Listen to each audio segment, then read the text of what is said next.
Salut l'équipe crypto, tout est prêt à exploser. On va parler de ça aujourd'hui. On ira voir aussi d'autres parce que j'ai une question sur Twitter de Zzz. Donc on va regarder ça. Désolé, pas de vidéo hier, une soirée un peu lourde, un peu compliquée, un peu trop festive et du coup ça a été très dur et je rentrais dans le train le lendemain matin. Bref, c'était un véritable calvaire, mais tout va bien. Je suis là ce matin. Le BTC il est à 63 000 $, il perd 0,6%. On a un Ether qui est à 0, 2500 $, mais qui est plutôt en forme. On ira regarder ça. BNB qui prend 2%. Le reste de la map est assez rouge, ça corrige un petit peu, mais on a eu une belle journée hier, même si j'ai pas fait de vidéo quand même, évidemment. J'ai jeté bien sûr un œil sur les graphiques. On a APT qui pousse un petit 3%.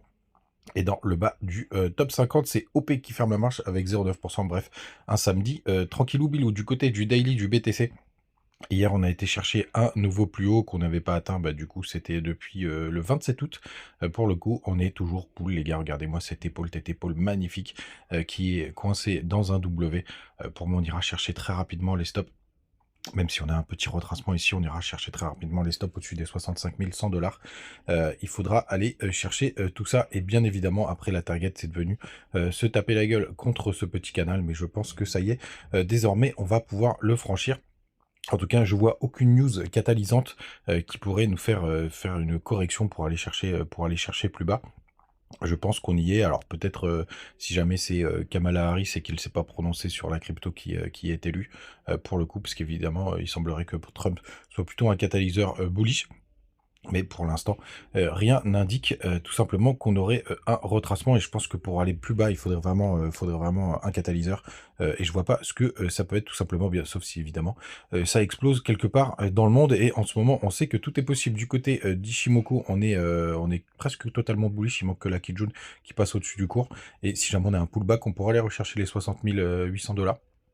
C'est là où on a pas mal de supports, mais le plus gros support, désormais, il se situe aux 59 750. Je vous le disais d'ailleurs, on va enlever Ishimoku, puisque je vous disais que c'était les 59 000, 60 000, c'était une grosse zone de travail avec toutes les clôtures qu'on avait juste ici. Donc ça peut faire office de support si jamais on y va. Du côté du weekly du BTC, rien de très intéressant. Là, on a deux belles bougies vertes. Pour le moment, on attendra la réouverture des marchés. Mais surtout, ce que je vais vous montrer, c'est cette trendline RSI. Je vous ai déjà fait une petite vidéo récemment sur les trendlines RSI. Et en général, c'est des signaux qui sont assez sympathiques. Et pour l'instant, on est en train de le breaker. Alors, ça ne nous empêche pas de faire des pullbacks et de faire des retours, sachez-le. Mais pour l'instant, c'est vraiment très très propre ce qu'on a de ce côté-là. Du côté des autres news, bah, tout d'abord, évidemment, je vais vous parler très rapidement de Bingix là, parce que du coup, ils se sont fait hacker leur hot wallet. Alors, qu'est-ce que c'est un hot wallet? Et mon Twitter. Un hot wallet, c'est tout simplement, c'est un wallet qui est connecté à la blockchain, on va dire, qui est pas, qui est pas un ledger. Et ils se sont fait hacker 50 millions de dollars pour le coup. Et alors, ils avaient fermé les transferts. Finalement, en fait, je croyais qu'ils les avaient fermés parce que, par exemple, vous pouvez pas retirer de la crypto à proprement parler, mais par contre, vous pouvez retirer vos USDT. Vous le voyez juste là, hop. Je vous montre, ça c'est toutes mes petites cryptos et vous pouvez faire retirer, donc ça il n'y a pas de souci pour le coup. Donc ça c'est plutôt une bonne nouvelle. J'ai eu très peur parce que justement je croyais que on pouvait plus retirer. Je vous envoyais un petit message dans la nuit, mais en fait c'est bon, vous pouvez withdraw. Donc ça c'est plutôt chouette. En tout cas eux ils sont surcollatéralisés. Quand vous regardez les proof of reserve, j'avais trouvé le lien tout à l'heure mais je l'ai perdu. Donc normalement ça aura pas d'impact. Bien évidemment, bon, pour tous ceux que ça stresse, bien entendu, vous faites ce que vous voulez. Si vous voulez sortir de Bing, sortir tous vos fonds, vous avez le droit de le faire. Vous faites ce que vous voulez, les gars, bien entendu. Moi, je ne cache pas que j'ai eu un petit coup de stress cette nuit quand j'ai vu qu'on pouvait pas sortir les cryptos, mais quand j'ai vu que c'était les USDT qu'on pouvait sortir, bah, il suffit que vous vendiez vos cryptos et que vous les rachetiez ailleurs. Si jamais ça vous stresse, tout simplement, je voulais absolument vous parler de ça aujourd'hui. Du côté des autres infos de notre ami BTC, il est à 0,01%, donc on pourra avoir ce petit retracement ici parce qu'on a retrouvé des fundings qui sont normaux. Il y a toujours des cryptos qui sont avec des fundings assez négatifs, assez importants. Donc ça, c'est plutôt pas mal. On peut s'amuser. Tiens, d'ailleurs, BTC sur Bybit, il est toujours en funding négatif. Et sur BitGet, bon, il est revenu à la parité. Tout simplement. Donc un indicateur qu'on aime bien surveiller. Liquidation 100 millions sur les dernières 24 heures. Crypto Fear and Greed, maintenant, ça y est, il est passé dans le neutral depuis, ça fait 2 jours. Donc attention, grande méfiance ce week-end. Du côté des indicateurs ETF, Je crois qu'il y a pas eu, il y a pas eu trop de mouvement. C'est des petites entrées, mais rien de bien méchant. C'est plutôt stable, c'est, plutôt calme. C'est vrai que ça pourrait venir de là, tout simplement, qu'il y a, des gros moves du côté du Twitter, du Telegram. N'hésitez pas à nous rejoindre les gars, toujours des petites news, des petites infos et ce qu'on fait. Alors, crypto prêt à exploser, ça a commencé, je vous avais préparé, je vous avais envoyé un graphique sur Twitter et regardez comme c'est magnifique. C'est, tout d'abord, ça c'est le, Total 3, donc ça c'est le cumul de toutes les cryptos, altcoins, or, Ether et Bitcoin et regardez, il y a cette trendline, qui est vraiment, hyper importante et quand on va réussir à la breaker, bah, ça veut dire qu'en fait on va voir la cassure, de tous les alts. Pour le coup, c'est ce que je surveille de très, très près, donc vous voyez on a pumpé très, très fort. Et là, pour l'instant, on est en train de travailler résistance. Donc, quand on est sous résistance, bah, c'est pas le moment d'acheter, bien entendu. Mais là, je sens qu'on est mature, tout simplement, pour la breaker. Donc, je surveille de très très près cet indicateur. Et regardez, une seule chose n'est pas coutume, vous avez la même chose du côté de THBTC. Donc pour l'instant, on l'a pas franchi, ouais non, c'est pas net net, hein, ce franchissement, surtout qu'il y a une petite mèche ici, juste là. Mais pour l'instant, je vais considérer plutôt qu'on est en train de la travailler. Mais ça, c'est pareil, c'est aussi un indicateur qu'à surveiller. Et d'ailleurs, bah, ETH s'est bien repris, hein, pour le coup. Pour le moment, mais on n'en est pas encore à crier waouh. Et du côté de notre ami Bitcoin Dominance. Alors ça, c'est, je crois que c'est Morningstar. On appelle ça, pour le coup, c'est des bougies de retournement. Pour le coup, ça, pour l'instant, en weekly, on a une belle bougie de retournement du côté de la Bitcoin Dominance. En plus, on est très très proche de la trendline, de cette zone de résistance. Donc, est-ce qu'on va enfin avoir un retracement de la Bitcoin dominance? Ça voudrait dire que les alts explosent et peut-être que ça ira avec le Total 3.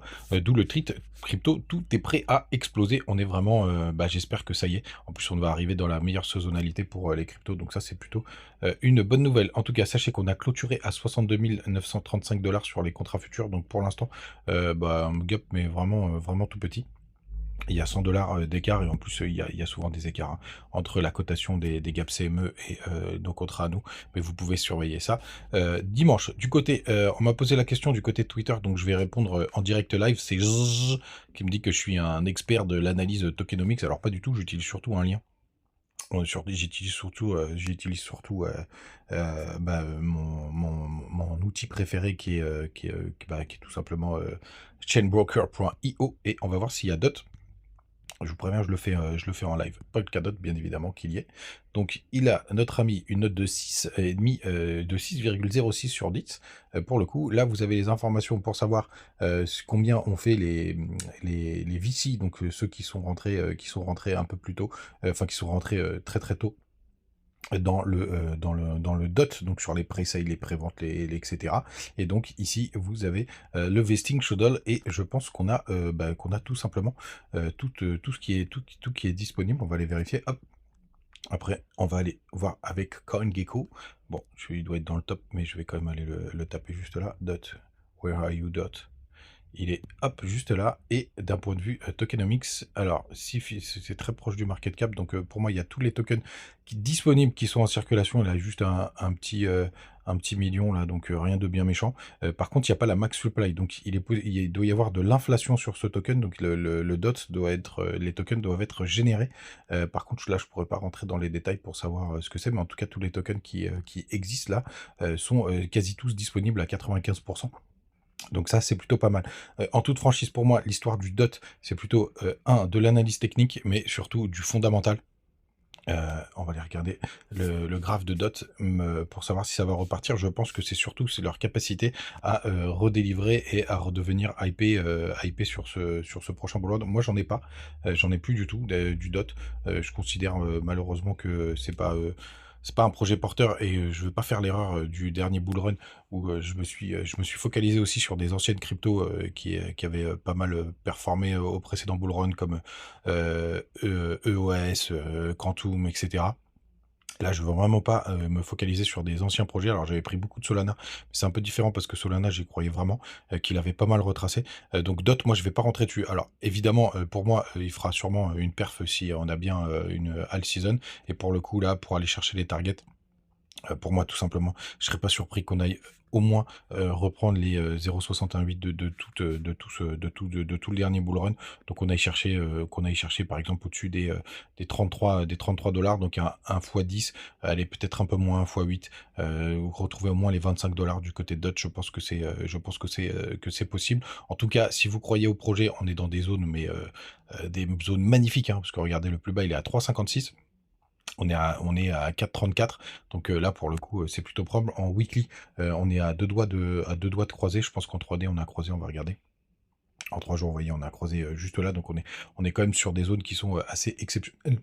Pardon, si vous croyez à DOT, mais c'est pas le genre de crypto sur lequel j'ai envie de m'exposer. Vous voyez, on est en train de retester tout ce qui est fait, tout ce qu'il y a eu sur le listing du côté de Binance, donc c'est vraiment très très propre. Mais je serais quand même, je suis pas sûr que DOT ira chercher un nouvel ATH. Par contre, si vous y croyez, bah, ça fait plus d'un fois 10, et pourquoi pas aller après faire des extensions de Fibo, mais ce sera pas une crypto sur lequel je me positionnerai. Les gars, voilà, j'espère que j'ai répondu à ta question. Zzz. Et puis je pense que ça vous servira à tous. Les gars, passez un très très bon, une très très bonne journée. Je ferai la vidéo demain matin, donc je serai là, les gars, ou enfin en tout cas dimanche, parce que le matin, dimanche matin, c'est un peu plus dur. Passez une très bonne journée, les gars. Ciao.